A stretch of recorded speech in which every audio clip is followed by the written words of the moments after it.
खानपुर में छोटे बड़े गोश्त की हड़ताल कर दी गई। रेड लिस्ट होने के बावजूद असिस्टेंट कमिश्नर नाजायज जुर्माने कर रहे हैं। मजीद देखते हैं राना हामिद की इस रिपोर्ट में। खानपुर रेड लिस्ट होने के बावजूद असिस्टेंट कमिश्नर और प्राइस कंट्रोल कमेटियों में जनाचा नाजायज जुर्मानों के खिलाफ एहतजाज। मुतालबात की मंजूरी तक बड़े और छोटे गोश्त की फरोख्त बंद रहे। अंजुमन के साथ एसोसिएशन ने मिलाद चौक पर एसएलजी कैंप लगा दिया। बिस्मिल्लाहिर्रहमानिर्रहीम। जनाब एसी साहब ने सानू मीटिंग की अगले दिन कि भी तुसीं ना बैनर लगवाओ गोश्त दे। असां बैनर लगवाते ने रेट लिस्टां साडियां दुकानां दे उत्ते बड़े बड़े लिस्टां बना के असीं टंग दित्तियां ने।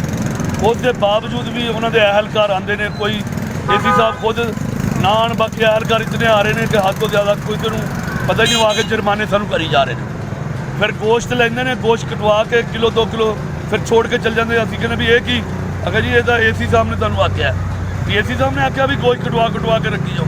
अदा गरीब लोग 50-50 हज़ार का जानवर 10-20 हज़ार के बकरे असीं बनाते हैं। साढ़े नाल उन्होंने जुल्म किया पाया। दूसरा साडा एसी साहब ने ना गाय ना भैंस ना मझ ना बकरी नहीं बनन दिंदा। चलो जी जायज़ है पट्ठ बकरी जी नहीं बनने वाली वो असीं नहीं बनाने वास्ते तैयार।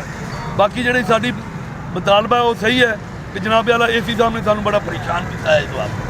और मुतालबा किया है कि जब तक हमें नाजायज जुर्माने होते रहेंगे हमारी हड़ताल जारी रहेगी। कैमरामैन टीम के साथ राना महमूद हामिद, राज न्यूज़, खानपुर।